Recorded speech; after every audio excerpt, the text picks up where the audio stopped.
As someone who considers himself to be a pretty hardcore fan of the Resident Evil franchise, in particular the older PS1 and PS2 era games with the zombies, BOWs, the Umbrella Corporation, emphasis on puzzle solving, as well as the iconic mansion and Raccoon City settings, when I watched the trailer for the latest movie Welcome to Raccoon City and noticed all of the out of context references, bizarre casting choices and dodgy CGI, all coupled together with the fact it was being made by the same companies as the Paul Anderson films, just like a lot of other fans, I had no reason to place any trust in the film whatsoever, and my expectations were about as low as possible. I immediately wrote the film off as just yet another blatant, soulless, low-budget cash grab that barely resembles the source material it's supposed to be based on. I had no intention of making the effort or spending the money on driving to the cinema to watch it when it first released, and was only interested in seeing it out of morbid curiosity simply because it had the Resident Evil title attached to it. The release date came and went, and I watched my favourite YouTubers tear it a new arsehole. Between that and seeing the timescale between it showing in the cinema and the physical release was only a mere 2 months, I was convinced it was going to be utter tripe. Perhaps it was because I went in with zero expectations, or maybe it was the Southern comfort talking, but despite some glaring issues, I think I dare say I actually kind of enjoyed it. It's far from an amazing film, and they play it pretty fast and loose with the lore, but as a package I found it entertaining and enjoyable more often than not. Obviously, I understand a movie can't be a one-to-one retelling of the games, as movies and games are very different from one another and are paced entirely differently. Something that works well in a game won't work well in a movie and vice versa, and a movie adaptation has to be a highly condensed version of the story. It does a decent job replicating the game's aesthetic, and the story held my attention for the most part. There was always something happening at any one given time, and I'd say I enjoyed the first 3/4 of the film, but it did get a bit naff towards the end. And I do understand why anyone would dislike the film though, and it definitely fails to deliver in some important areas. Welcome to Raccoon City is made by Constantin Films and Sony, who made the previous live-action Resident Evil films, and it has a runtime of about an hour and a half, or an hour and 3/4 if you include the credits. It is a bit of a mishmash of the first 2 games blended together, and throughout the film it jumps back and forth between the stars investigating the Spencer Mansion in the Arklay Mountains, and a group of survivors in the police station in Raccoon City itself, before they all join together to try and get the hell out there alive. One of the first things existing fans of the games will notice is the casting, which is where my biggest criticism lies. Some of the actors look and act nothing like their in-game counterparts whatsoever, with some truly mind-boggling choices for some of the cast members. The worst offenders had to be Jill, Wesker and Leon, with the actors playing them not even remotely resembling the characters from the games whatsoever, and aren't written much like them either. In the games, Jill Valentine was always an intelligent, resourceful and no-nonsense character, but here she's a hot-headed loose cannon who shoots first and asks questions later. She acts purely on impulse and is always screwing around, and in one scene was about to fire her gun off inside of a cafe, just who you don't want on your police special forces team. Albert Wesker is lacking his iconic appearance and instead just looks like some random guy. He isn't even an actual baddie either like he was in the games, and is instead a kind of unwilling participant in some convoluted scheme to steal information from Umbrella. But I don't see why they couldn't have just used one of their own agents to do this, someone they can actually trust for a job this important. And then the worst has to be Leon Kennedy, if you can even call him that. In Resident Evil 2, he was a green, trusting and somewhat naive rookie cop, but he was also determined and able to adapt on the fly and overcome the situation.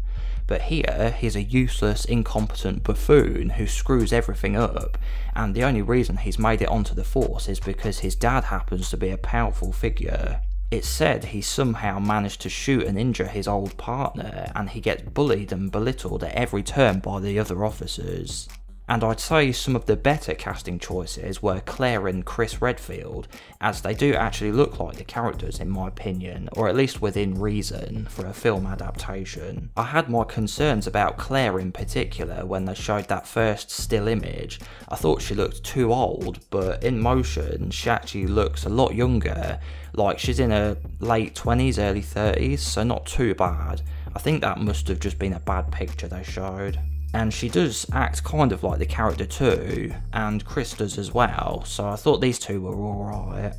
And then there's some of the other more secondary characters like Chief Irons, who the actor does do a decent job with what he's been given, but the film doesn't really go in depth with his character, which is a shame as Irons was actually a very dark character in the game, but that's not explored here.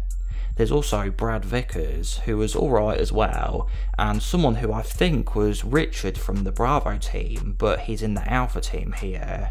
William Birkin, who isn't much like in the games in looks or behaviour, and Ben, who doesn't look much like him either, but I feel it's a bit more forgivable with these more secondary characters with smaller roles. Unfortunately, Barry Burton was noticeably absent, which was a shame. And then there's Lisa Trevor, who looks pretty accurate, but she's a totally different character than in the game. In this, she is in the orphanage, and she's good and helps them, rather than being bad. It's also never explained here why she wears a mask made out of people's faces, and no one seems to mind or even question it, and I don't recall it ever being brought up. She just has it because that's what she looked like in the game. I did think she looked creepy in both appearance and her movements though, which was good.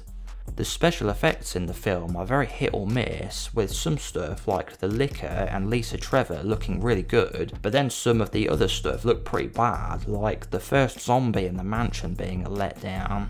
And the CGI for the zombie dog and Birkin both look like something from a PS3 game, and that's no exaggeration, the graphics from Resident Evil 2 Remake are more impressive. And when the lorry crashes outside the police station and the driver is a zombie and walks into the station, but it's obviously just a stuntman who's been lit on fire and he doesn't even act like a zombie at all. But the sets do look pretty good, with the mansion hallway and the police station being the standouts, and a lot of the cinematography was decent too.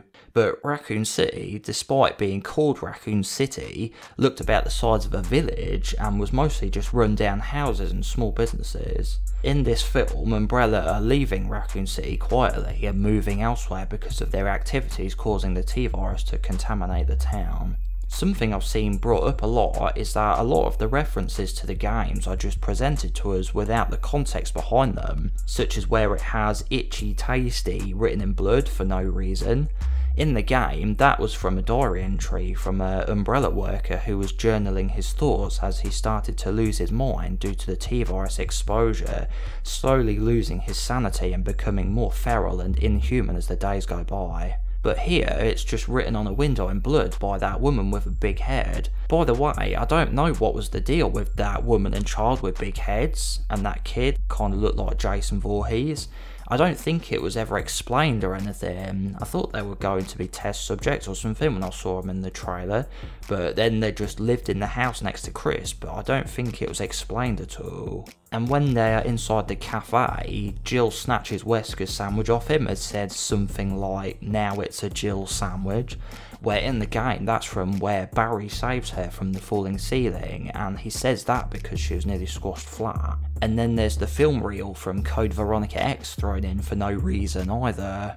Another thing throughout the film is that you can tell that Sony obviously put something in the contract to force them to have to shoehorn in a lot of their music into the film, and it felt very forced, and you could tell that it was obviously some sort of term in the agreement that they'd have to advertise Sony's music division. Like, it's not a big deal if it's on the radio when someone's driving or something, but then it has weird bits like where Leon is listening to headphones and us the audience can hear it as if we're wearing the headphones ourselves, and you have Crush by Jennifer Page playing during Resident Evil, and it just doesn't fit whatsoever and feels totally out of place and weird. Another thing I didn't like was that when the zombies are outside the RPD, they talk like people, as if they aren't fully transformed yet. I think this is an interesting idea, but not for Resident Evil. I think they should have not done that here and maybe kept that idea for something else. And then, like I said, I enjoyed it until the end, where it kind of lost momentum. I'd say that the film does end a bit abruptly too, and the ending wasn't really that satisfying either. Overall, the film wasn't as bad as I was expecting, and I actually thought it was alright. I'd say it's about on par with the first two movies in my opinion, and I give it a score of 5.5 out of 10. If you've seen the movie, what did you think of it? Were you disappointed or were you pleasantly surprised like me? Let me know. Thanks for watching and I'll catch you next time.